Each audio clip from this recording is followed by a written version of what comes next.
스스로를 저탄소 녹색 수도라고 부르고 있고, 그리고 그 지속 가능성을 위한 지방정부, 세계 지방정부 협의체인 이클레이의 의장도시를 역임하기도 했습니다. 또 너무 유명한 정책인 원전 하나 줄이기 같은 선도적인 정책도 시행을 하고 있고요. 또 그 외에도 보행 친화 도시, 태양의 도시 등등 다양한 선언을 하고 있습니다. 그럼에도 불구하고 제가 발제를 준비하다 보니까 과연 서울에서 이렇게 기후변화가 잘 대응되고 있는지에 대해서 의문이 들었습니다. 기후위기를 얘기할 때 있어서 교통은 어떤 의미가 있는지 몇 가지 좀 꼽아보고 싶은데요. 지하철과 관련해서 교통인프라가 생기면 그 주변 지역 부동산 개발을 촉발하게 되는데요. 이에 따라서 이제 그 대규모 토건 사업이 불필요한 토건 사업이 생기게 되고, 또 그 부동산 개발로 인해서 집가가 오르면 시민들이 이제 교외로 점점 멀어지고, 그러면 차를 더 많이 타고 그런 악순환이 시작되는 거죠. 그리고 또 교통을 봐야 하는 이유는 교통이 그냥 단순히 시민들이 제자리에서 이용하는 도시 인프라가 아니라 시민들의 이동을 결정하는 도시 인프라라는 점입니다. 서울에서 개발하고 있는 도시 그 교통 인프라는 어쨌든 이 수도권 도시에서 서울로 들어오기 편하게 만드는 서울 중심성을 강화하는 그런 그 경향성을 보이는데, 이거 역시 그 기후위기를 가속화시키는, 왜냐면 더 먼 거리를 이동하게 되니까 당연히 더 온실가스 배출이 많아지겠죠. 녹색당도 열심히 하고 있는 을지로 재개발입니다. 지금 철거가 됐고, 지금 저 자리에 지금 저 아파트가 힐스테이트라는 아파트인데, 이런 아파트가 생기게 된다는 겁니다. 이렇게 새로운 건물로, 그리고 그런 에너지 관련해서 인센티브까지 받아가면서 지으면, 그건 이렇게 개별 건축물 에너지가 개선됐으니 기후위기 대응인가 라고 생각했을 때 저는 좀 거기에 의문점을 던지고 싶었는데요. 가령 이 힐스테이트 세운의 최소 분양가는 지금 평당 3,200만원 수준입니다. 3,200만원 수준을 구매할 수 있는 사람만이 그 기후위기에 대응하는 정책에 합승할 수 있는 사례인 거죠. 그러면 왜 우리 현재는 그 서울시가 했던 많은 선언들과 다르게 이렇게 다르게 적용되는가, 현실에서는. 도시계획의 그 계획 내부 혹은 그리고 도시계획 간의 정합성과 우선순위의 문제라고 생각을 하는데요. 기후위기 대응이라는 목표가 이게 전체 계획을 아우르는 비전이 아니라 개별 과제, 그러니까 기후환경 분야의 목표는 기후위기 대응, 이 정도 수준에서 제시되기 때문에 세부계획에서는 전혀 반영이 되지 않습니다. 그런데 과연 기후위기 대응이 그러면 핵심 목표로 제시가 되었다면, 혹은 제시가 된 그 계획도 있죠. 예를 들면 환경보전 계획 같은 것들 제시가 되었음에도 왜 세부계획이 수립될 때나 실제 추진 과정에서는 항상 다른 경영적 목표, 예를 들면 문화가 살아있는 도시, 예를 들면 관광 어쩌고 하는 도시, 이런 다른 경영적 목표들보다 왜 항상 뒤처지고 뒤로 밀리는가. 몰로치라는 도시 사회학자가 도시를 성장 기계라고 표현을 했습니다. 도시 정치인, 도시에 있는 기업가, 도시 언론인, 도시에 있는 대학 등 이 도시의 집가 상승을 노리는 사람들, 본이든 아니든 집가 상승을 통한 교환 가치 상승을 목표로 하는 그 성장 연합들이 존재하고, 그들이 만드는 도시는 도시가 아니라 성장 기계다라는 게 그 몰로치의 이야기였고요. 이렇게 자본주의 도시, 그리고 이 성장 기계로서의 도시라는 도시정책 한계를 우리가 인지를 하고 그거를 극복하지 못한다면은, 만약에 다음 서울 플랜에서 저희가 그 미래상으로 기후위기에 대응하는 도시라는 비전을 세워 놓은다 하더라도 계속 이런 집행시에 뒤로 밀리는 일이 계속 반복된다고 생각을 합니다. 그래서 결국 기후위기 대응과 자본주의 도시의 탈성장이라는 과제는 같이 가야 되는 과제다. 그린 젠트리피케이션, 클라이밋 젠트리피케이션, 이런 얘기들이 계속 나오고 있는데요. 뉴욕 하이라인이나 서울숲 등 설치하고 나서 그 주변이 다 엄청, 서울에서 제일 비싼 곳이 지금 서울숲에 있는 아파트다 이런 얘기가 나올 정도로 그렇게 젠트리피케이션이 일어납니다. 그리고 그거보다 더 직접적인 기후 젠트리피케이션 같은 거는 플로리다에서 원래 부자 동네가 아니었던 저 리틀라이트라는 동네가 불과 3년 만에 2배 이상 뛰었습니다. 왜냐면 계속 이 해수면 올라가는 속도가 있는데, 저 동네는 약간 고지대에 있으면서도 바다가 보이거든요. 또 바다 근처라서. 그러니까 저기로 이제 부자들이 들어오기 시작한 거죠. 이런 거는 너무 전형적인 환경 젠트리피케이션이고 또 기후변화 젠트리피케이션이다. 그래서 결국 우리가 좋은 계획과 좋은 개발만 찾을 게 아니라, 그 계획과 개발을 했을 때 그 수혜를 구매력과 무관하게 사람들이 누릴 수 있느냐에 대한 문제, 그리고 그 가장 취약한 부분에 있는 사람들의 사회 불평도 어떻게 해소할 것이냐, 그리고 아까 말씀드렸던 그런 성장 성장을 계속 지향하는 자본주의 도시의 이런 도시 정치를 어떻게 우리가 종식시킬 것이냐 이런 걸 좀 말씀드리고 싶고, 그리고 이 얘기는 시간이 없지만 짧게 드리면 사실 서울 기후위기가 서울에만 찾아오는 건 아니고 오히려 서울이 다른 도시의 기후위기를 부추기고 있는 상황이라고 생각이 됩니다.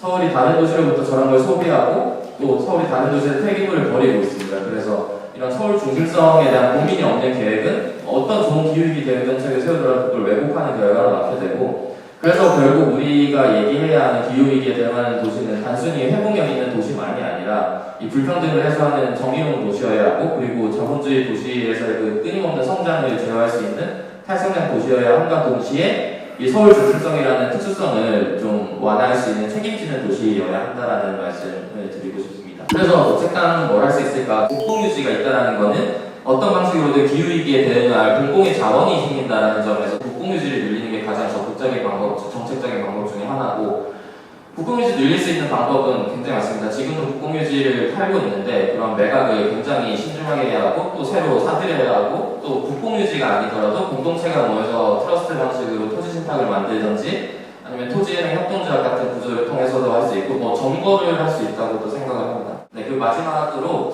그러면 녹색당이 이거를 어떻게 조직을 해야 할까라는 고민이 좀 들었습니다. 기후위기와 이 반자본주의 운동이 함께 가지 않으면 도시에서의 기후위기 대응은 아무 의미가 없다. 결국 부자들만, 구매할 수 있는 사람들만 기후위기에 대응할 수 있을 것이라는 결론으로 가는 거라서, 그래서 저는 녹색당이 이제 해야 되는 과제가 기후위기와 그리고 이제 상터에서 축출되는 것, 그리고 도시에 존재하는 다양성, 그리고 공유지를 지키는 등등의 그런 커먼즈 같은 그런 다양한 도시운동을, 이러한 도시운동들 간의 연결고리를 어떻게 우리가 좀 논리적으로 그리고 매력적으로 재구성하는 것이 가능할까라는 것을 과제라고 생각을 하면서 발제를 마치도록 하겠습니다. 현재 서울시가 추진하고 있는 정책 항목들을 살펴보면 시민의 자발성에 기른 항목들이 되게 많습니다. 중요하죠. 시민들의 자발성을 이끌어내는 것은 너무나 중요한데, 이 자발성이 어떤 항목들, 어떤 정책 수단들을 집행하지 못했던 것에 알리바이가 되는 경향성들에 대해서는 지양해야 됩니다. 우리 공무원들은 너무 열심히 했는데 시민들이 우리 마음을 못 알아주고 시민들이 참여를 하지 않아서 이 정도 수준밖에 못했다라는 핑계는 나와서는 안 되는 이제 이야기인데, 자발성이라는 항목들이 그런 알리바이를 작용하기에는 쉬운 핑계거리가 될 수 있다는 점이죠. 그래서 이 지점에서 제가 문제 제기하고 싶은 서울이 현재 기후에너지 정책 관련해서 하고 있는 정치들의 경향성들은 갈등을 회피하는 정치이거나 우회하는 정치, 그러니까 정치의 소극성이라고 저는 생각하는데요. 온실가스 배출이 인간의 활동량 발생하는 에너지 소비의 고비라면 현재 정책은 주로 활동량 발생하는 에너지 소비를 줄이는 방식인데, 인간의 활동을 줄이지 않으면 온실가스 배출량이 절대적으로 줄지 않을 것이기 때문에 근본적으로는 인간의 활동 자체를 줄일 수 있어야 합니다. 건물 부분이라면 건축이라는 행위, 건물 내에서 일어나는 인간의 구성 활동, 수송 부분이라면 이동이라는 행위를 줄일 수 있어야 되는데, 이는 현재 생활 방식의 변화를 요구한다는 점에서 엄청난 사회적 토론과 갈등을 요구하는 문제입니다. 근데 이 영역까지 나아가지 않음으로써 박원순 시정이나 서울시정은 긍정적인 정책을 펼치고 있다고 부각할 수 있겠지만 변화의 변곡점까지는 가닿지 못하고 있다. 그렇게 되지 못할 확률이 매우 높다. 서울시의 정책 수단들은 갈등을 우회하고 회피함으로써 모두에게 긍정적이고 만족스러운 정책을 제시하지만, 이는 한 줌의 진보적인 정책을 수사적으로 이용함으로써 기존 체제의 반성을 유지하게 되는 결과를 낳게 되고, 이는 현재 기후위기에 대한 정치를 굉장히 협소하게 만들고 있다라고 저는 생각합니다. 그래서 녹색당에 요구되는 정치란 건물주가 아니라 세입자, 자동차가 아니라 보행 중심의 정치적 편에 설 수 있어야 하고, 이 정책들을 이행할 수 있는 이행 수단 및 자원까지 확보할 수 있는 정책까지 펼쳐야 제대로 된 정치를 하는, 완결된 정치를 할 수 있다고 저는 생각하고, 그런 정치를 녹색당이 펼쳐야 된다고 생각하고요. 사실 서울시에서 굉장히 건물이 지금 이 온실가스를 발생하는 거에 지금 75% 정도가 된다라고 이미 앞선 발제에서 나왔음에도 불구하고 건물 에너지 효율화 사업에 대한 통계도 지금 제대로 나오지 않아서 이걸 융자한 것들을 이제 역으로 추산해서 확인하신 부분들이 어떻게 보면 지금 현재 서울시에서 이 통계 관리라든지 또 기후 위기 상황, 기후 파국이라고 해서 얘기하신 그 단어가 저는 너무 인상적인데 그것에 지금 서울시가 어떻게 대응하고 있는지에 대한 것들을 곳곳에서 보여주고 있는 것 같습니다. 서울시는 승용차가 필요 없는 도시다라고 선언을 하는 거죠. 아이를 키우거나 보살펴야 되는 그 노약자, 장애인이 있는 경우가 아니면 적어도 매일 필요하진 않아요. 예. 그럼 그 얘기를 하면 되는 거죠. 그렇게 전제를 하면은 많은 거를 달리할 수가 있거든요.